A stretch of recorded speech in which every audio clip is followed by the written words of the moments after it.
is in the show Gishik This is Miziway, and you're listening to Native Americana Audio Cafe.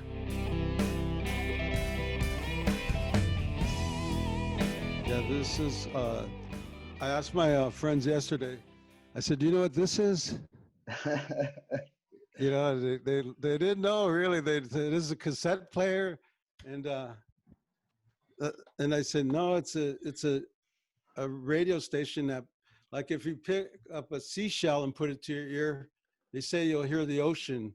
You know, if you pick up this kind of a radio station and put it to your ear, a transistor, you hear Native Americana Audio Cafe, and it dials up people who are off the grid, but in vital artists in America, and you guys came up on a dial today. Oh, so, sweet. So it's kind of a magical, like a seashell radio. Could you introduce yourselves and introduce yourself to the audience here? Yeah. Bonjour, Anishinaabe Doug, Minowa. In Dinaway Maganag.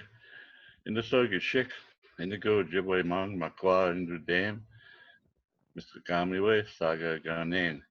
And my name is Robert DesJarlait. Jibway name is Every Day. I'm from Red Lake, and I belong to the Bear Clan. Bonjour, Anin. Miziway-Migizi, Dijinakaz, Makwa Dindu Dame, Mr. Gamiwe, Saga Ganin, Indu Jaba. My name is Miziway-Migizi DesJarlait. I'm a Bear Clan and a enrolled member of the Red Lake Nation. I'm also a Native American singer, powwow singer, and also a community organizer here in Minneapolis area. Miigwech, we're going to have you sing a song for us later, okay? Do you have your hand drum? Yeah, I got a drum right here. It's actually my dad's drum. Oh, that's great. That's the one that walked out of my home one day. It came for a visit. Well, sometimes the drum needs to do that, you know, it just kind of needs to collect things. We're going to have you sing, but I know, Robert, you've been at this art for so long, and a lot of people are just starting to know your artwork, and it's amazing to see. I really love it. Tell us a little bit about like your current thing that you're going through the Land of the Lakes thing. Well, I'll talk about my art first. I began doing art in the mid-1980s. I did fine art, having paintings exhibited at galleries. I did several solo exhibitions, and that's how I established myself as an artist. One thing about my art, well, first of all, my biggest influence was my father. I'm a self-taught artist, but when I was a boy, his studio door was always open, and so I'd go in there, and he'd show me how to do certain things. He'd show me some of the things he was working on. At that time, he was in commercial art, and so I saw him create the Hams Bear and watched him when he redesigned the Land of Lakes Maiden. And so he was my art instructor, and I was expected to go to art school after I got out of high school, but I got into drinking and using drugs, and I did that for the next, 14 years or so. And I finally quit drinking. I'll be having my 38th year of sobriety in June, and yeah, and once I stopped drinking, well, part of it is I met the woman that became my partner, my wife, and she was a midwife, and it was a group of Native women that had a midwife group, a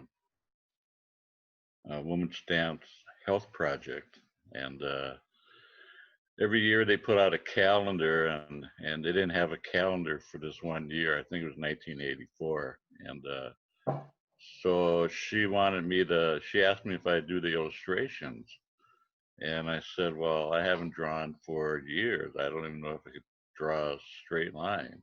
And she kept on my case. You know how women are; they want something, and and so finally I gave in, and I did. I think it was 11 illustrations.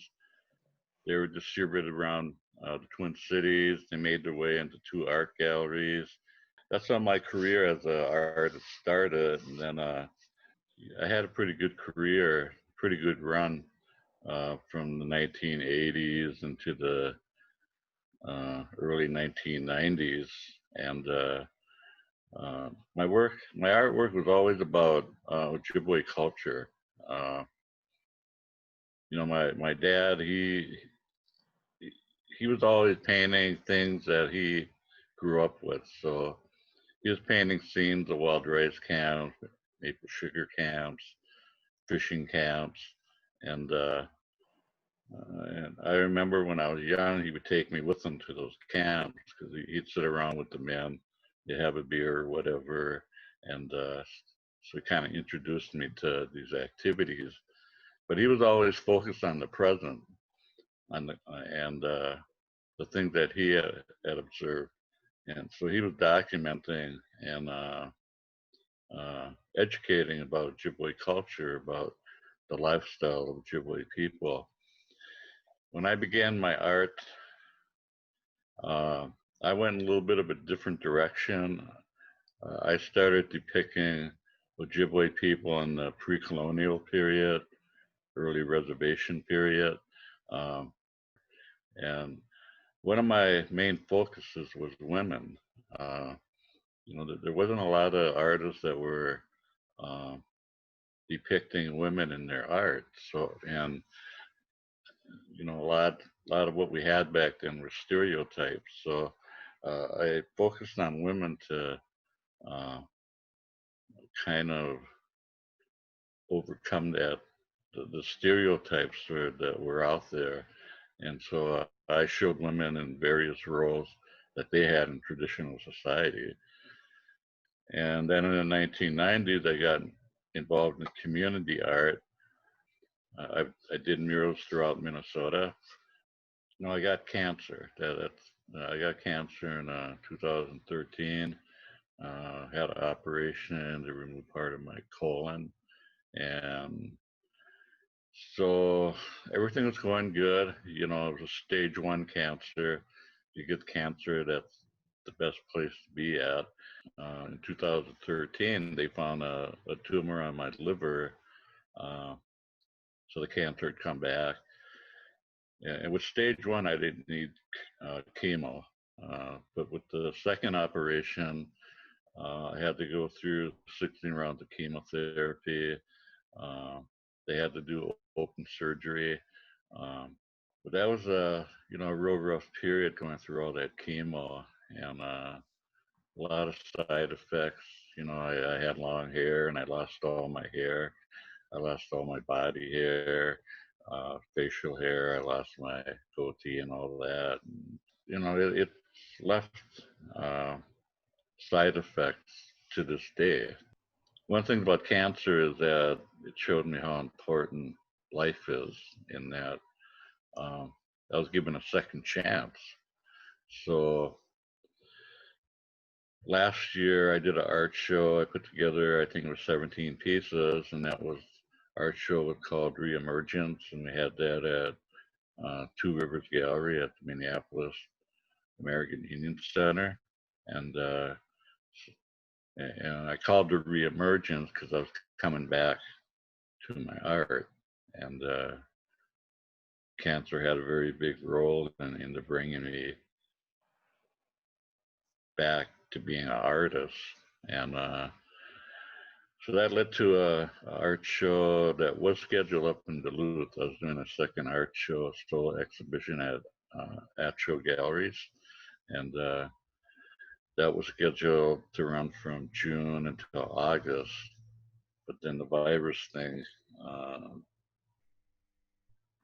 put a cramp on that. And That was a good summary too, and I guess the impact of COVID-19, how it's affected us. But I think it's important for artists to open up that dialogue. How we're going to open up the art scene, you know, and a virtual art show, a limited showing.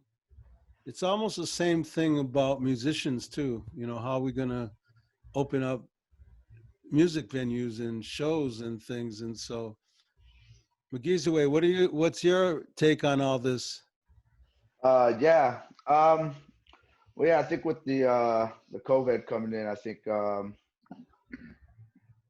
it leads to trying to play around with things and try new things, like trying this Zoom meeting, trying these interviews through Zoom, and trying things online. If you follow some of the stuff on Facebook, as a Native American powwow singer, been following the powwow social distance powwow on Facebook, and they have a lot of hand drum specials and dance specials and things like that going on. And for Native artists, I think, yeah, we need to tap into some of this online stuff and trying to get some of our stuff online and figuring out how to do those things. And for musicians like yourself to get your music online and doing shows and stuff like that online. And that's something that me and my partner's been thinking about too, because we actually started a business right before the COVID hit. And our business was geared towards helping Native artists. And we started, it's called the Native Arts Union. I got a card here. Oh yeah. And we wanted to help out. Let me put my glasses on there. There you go. Yeah. And we wanted to help out Native artists, you know, in various different forms, you know, as far as performance artists, craft artists, and visual artists. And we started this right before the COVID, and now the COVID hit, it really took a hit on this whole thing kind of slowing down for us. So we've been like trying to put our heads together and figure out ways we can try to get things online and stuff like that as well.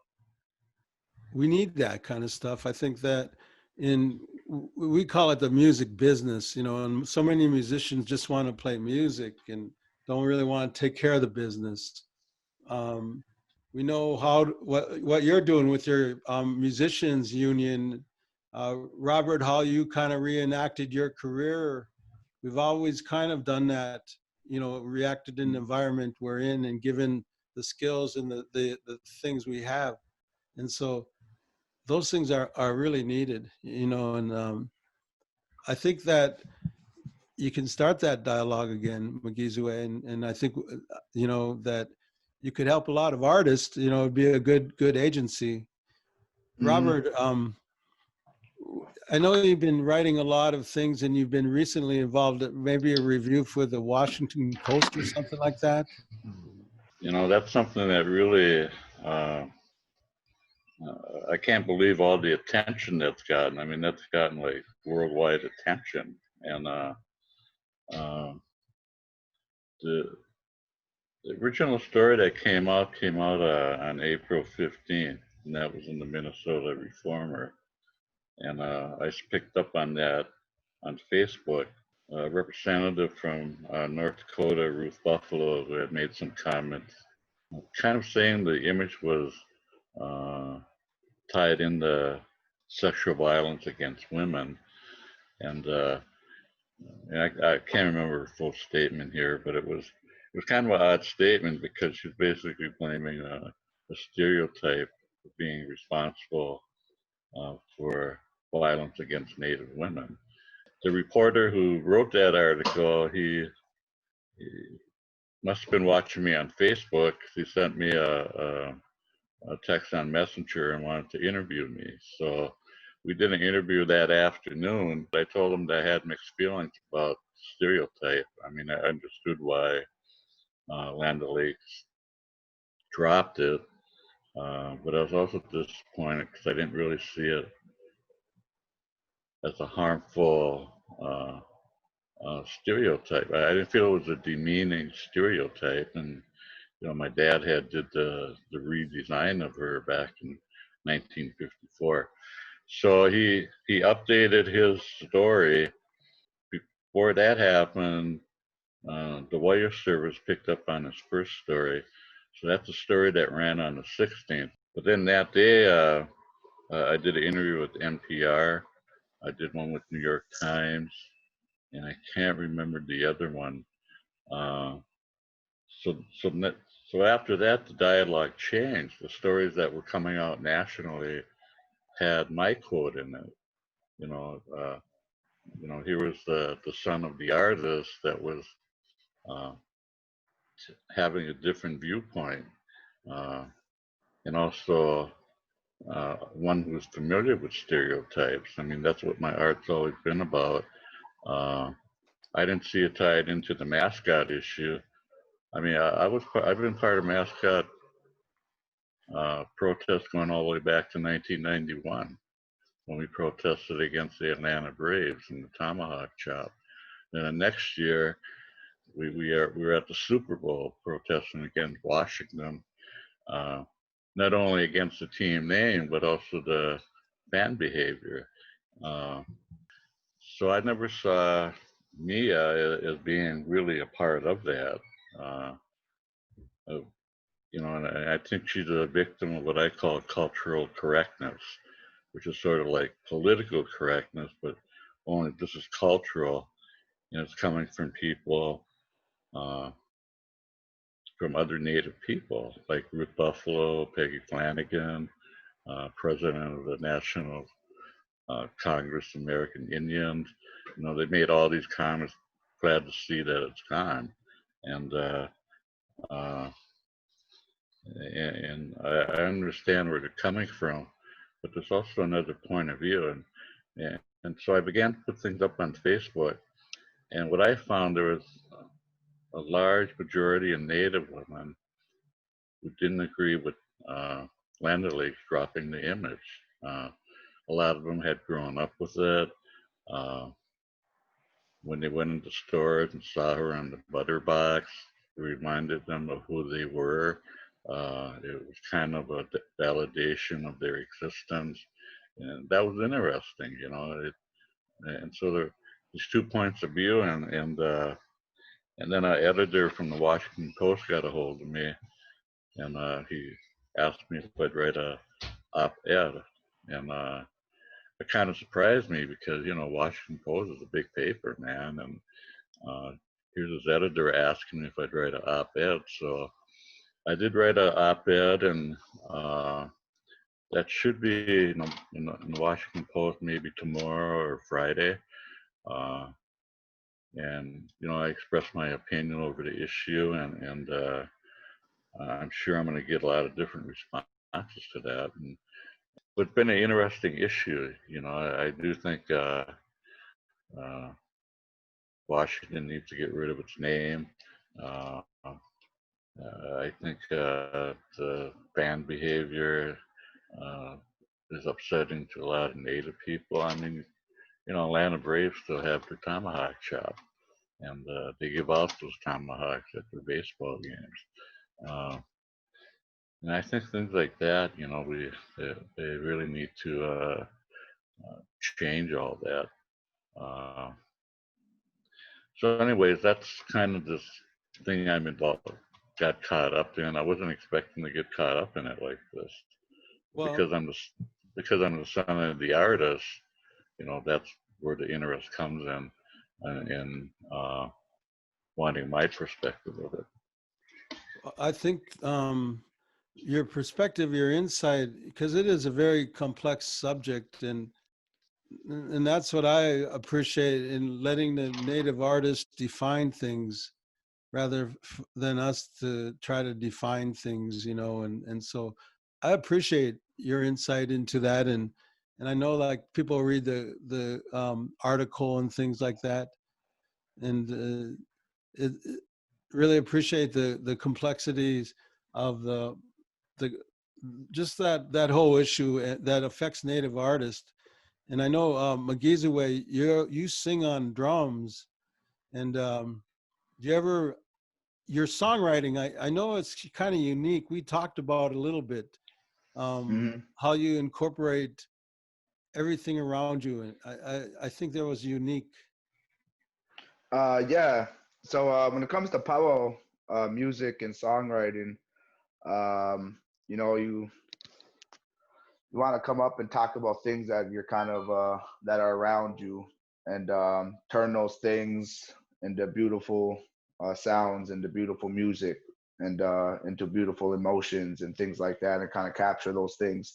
And you know, and when you really think about like power music and things like that, and you think about a lot of drum groups, and you kind of think about like, you know, a lot of drum groups come from, you know, a lot of like reservation areas and things like that, from beautiful landscapes and things like that. And you know, and as a drum group coming from the cities, that's a little bit different.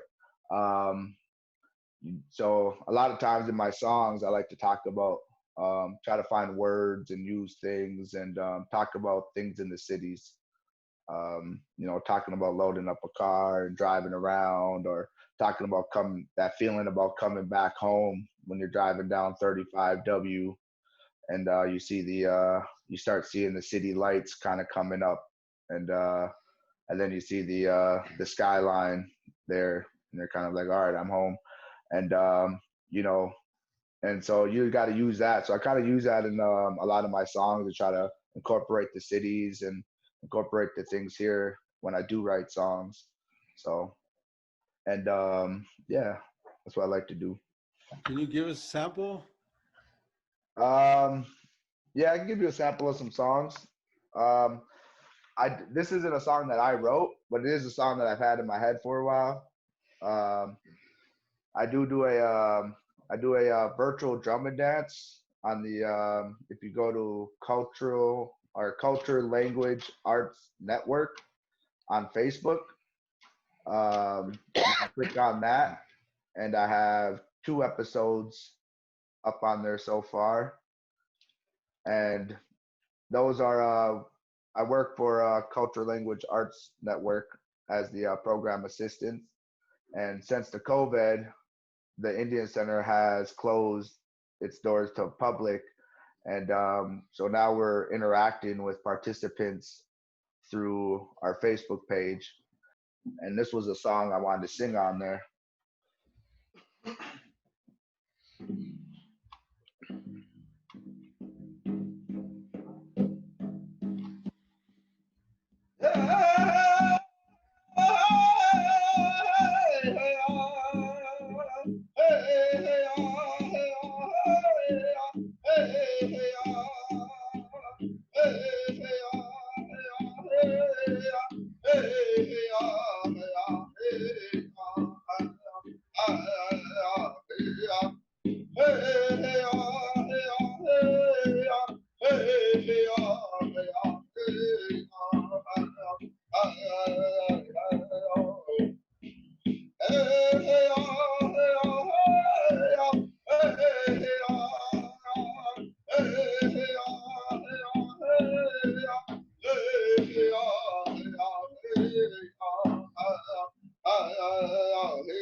That was excellent. Thanks for the blessing. Thanks for the blessing. That was an excellent song and melody and things. Oh, you I don't good? really want to take up too much more of your time. I know like interviews can be long and you guys got other interviews and work to do. Robert, any last closing remarks you want to give us, or any blessings out there, or how the you've been impacted by this virus in like all of us? Maybe just a final closing statement, Robert. Well, I'm just trying to stay safe because I'm a vulnerable person with compromised immune system and going through cancer. I also have, I had a heart attack in 2012, so I take medication for that. And so I just try to be careful. I mean, I do go out, and I've been to a few places and I wear my face mask and, it's kind of interesting to see how much our world is changing because I don't know what kind of changes there will be. And I mean, one of the things I was hoping to see is people become more caring and compassionate. Uh, but I'm not seeing that. I wrote something on Facebook that I thought this would be the time they would be lighting the eighth fire. Uh, but unfortunately, I'm not seeing. I'm not really seeing that. And I think that's too bad because as human beings, one thing this virus has taught us is that we're vulnerable to be destroyed. And this is the most we can do is, as individuals, take care of ourselves and to care for the people that we know and love, and to have compassion. It's really important we get back to our own traditional teaching and practices. You know, putting tobacco out every day, that doesn't take much of an effort to do. And if you have a pipe, smoking your pipe, um, doing those small things, say smudging your house down, burning sweet grass. Uh, All right, Miigwech, thank you for your words, and you're a vital artist, and it was great to have you today. And this will be a great documentation as well. Migiziway, you want to close us in today? Or you want to sing a song or talk to us a little bit? Yeah, I can. Yeah, I'll just say make sure you check out the Facebook page, Cultural Language Arts Network. I go live on Tuesdays at 6 o'clock. Miko goes on at 5 o'clock on Tuesdays. We also have the language classes to check those out. Also, if you guys are looking for a native artist here in the Twin Cities area, go ahead and give us a call there on our card. And yeah, I'll leave us with the traveling song.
just want to tell a quick story about the drum and why me and my dad were Yeah. laughing. Growing up as a child in a house with a father who's an artist and a dancer, and a mom who's a seamstress and very crafty with the sewing machine. And they're both very crafty people too. So my brother and I, naturally, we became very crafty people as well. And my mom especially would always push us to make our own stuff. If we ever wanted something, she would get us kits that would show us how to make it instead of going out and just buying it, and things like that. So we're known for taking and going through my dad's craft stuff and little things. And every once in a while, he'd get so mad at us growing up because he would go on his stuff and all of a sudden his duct tape would be missing, or super glue would be missing, his needles, his sinew, his leather, whatever we would find. And then we'd be out there at the powwow in our dance outfits, and then there it goes on our outfits. And so somehow I ended up with the drum. And that's just another thing that kind of walked out, but I got to get that back to him. So